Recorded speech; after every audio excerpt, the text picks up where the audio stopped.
안녕하세요. 마소라 연구원 김용성입니다. 20장의 슬라이드를 각 20초 동안 소개하는 패차, 구차. 일본에서 활동하던 외국인 건축, 디자인 전문가들이 시작한 프리젠테이션 기법인데요. 이 방법을 통해 오늘 말씀을 전하고자 합니다. 기대와 우려를 동시에 받고 있는 인공지능, 빅데이터, 자동화 로봇과 함께 미래를 만들어가는 기술로 알려지고 있습니다. 인공지능 시대, 우리는 어떻게 대비해야 하는 걸까요? 2017년 6월 서울대학교가 개발한 자율주행차가 여의도에서 시험운행을 성공적으로 진행했습니다. 이로써 공상과학으로만 여겨졌던 기술이 현실에 속속 들어오고 있다고 우리가 느끼게 됐죠. 이런 변화가 가능한 이유는 무엇일까요? 다음 세 가지로 요약할 수 있겠습니다. 첫 번째는 하드웨어, 두 번째는 소프트웨어, 그리고 세 번째는 데이터라고 할 수 있죠. 하나씩 살펴보도록 하겠습니다. 질문을 하나 드려볼까요? 연못에 있는 물풀이 매일 2배씩 늘어나고 있습니다. 30일째 연못이 가득 찼다면 연못이 절반까지 차는데 며칠이 걸렸을까요? 답은 29일입니다. 언뜻 생각하면 15일이지만 바로 이 지점에 시사점이 있습니다. 기하급수의 법칙이 적용되면 우리 상식이 통하지 않는다는 것을 말이죠. 인텔의 창업자 고든 무어는 반도체의 직접도가 2년마다 2배로 늘어난다고 주장했습니다. 하지만 삼성전자는 약 1년 반마다 2배로 성장시키고 있죠. 지난 40년 동안 기하급수의 법칙이 유지된 셈인데요. 그래서 반도체의 직접도가 무려 100만 배까지 성장했습니다. 소프트웨어 분야도 놀랍게 성장하고 있습니다.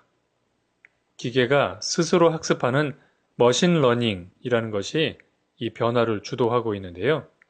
흥미로운 부분이 있어서 함께 살펴보도록 하겠습니다.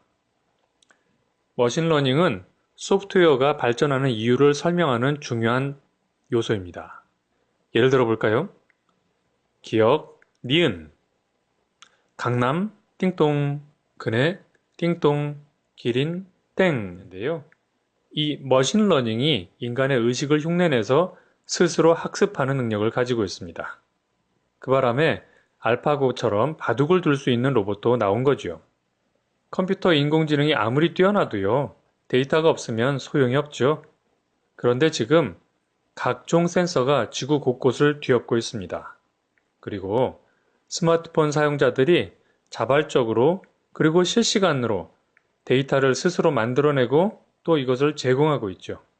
저는 오랫동안 기술에 대한 환상을 가지고 있었습니다.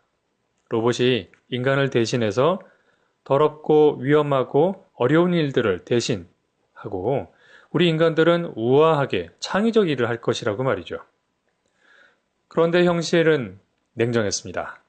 자동차 한 대 제작하는데 약 5,000번의 용접이 필요한데요. 우리나라 현대자동차 공장에서는 공장 자동화를 통해서 인력을 투입하지 않고 용접을 하고 있습니다. 기계가 더 정확해서 그런 걸까요? 그럴 수도 있겠죠. 하지만 속내는 조금 다릅니다. 기계가 더 저렴하기 때문입니다. 반면 허드렛 일을 로봇이 아닌 사람이 하는 경우는 여전히 많습니다. 왜 그럴까요? 같은 이유 때문입니다. 사람의 비용, 즉 인건비가 더 저렴하기 때문인 거죠. 인공지능 시대의 생존법은 이렇게 요약할 수 있습니다. 로봇보다 인건비가 싸면 고용이 된다. 비참한 기분이 들죠? 하지만 다른 관점에서 읽어보면 희망이 보입니다. 로봇으로 구현하기 힘든 일을 하면 된다는 거죠. 옥스퍼드 대학 연구팀에 따르면 텔레마케터, 보험 판매 등은 10년 안에 99%의 확률로 거의 사라질 거라고 합니다. 실제로 미국에서는 사람처럼 자연스럽게 말하는 인공지능 소프트웨어가 보험 판매 상담을 하고 있죠. 같은 연구는 미래에 여전히 사람이 하게 될 직업도 소개하는데요. 간호사, 심리학자, 카운셀러 등이 그것입니다. 이 직업들은 공감 능력을 요구하고 발명가, 위기관리 책임자 등은 예측하기 어려운 상황에서도 일할 수 있는 창의성을 요구합니다. 결국 인공지능 시대에 인간이 갖추어야 할 요건은 공감 그리고 창의성으로 요약되죠.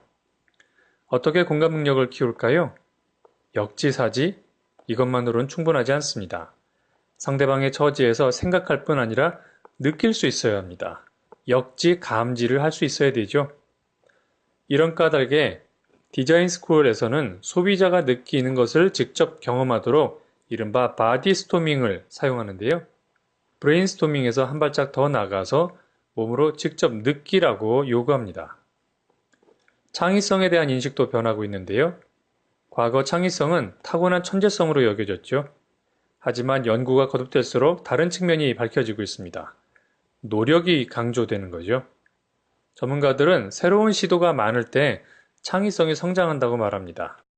거듭되는 실패와 시도 속에서 새로운 통찰을 얻는 게 중요하다고 말입니다. 인공지능이 만들어갈 미래에 대해서 이렇게 준비하면 어떨까요? 미래학자 윌리엄 깁슨의 지혜가 의미 있게 다가옵니다. 미래는 이미 도달해 있다. 단지 골고루 퍼져 있지 않을 뿐이다. 우리 주변에서 미래에 대한 해법을 찾아보기로 하겠습니다.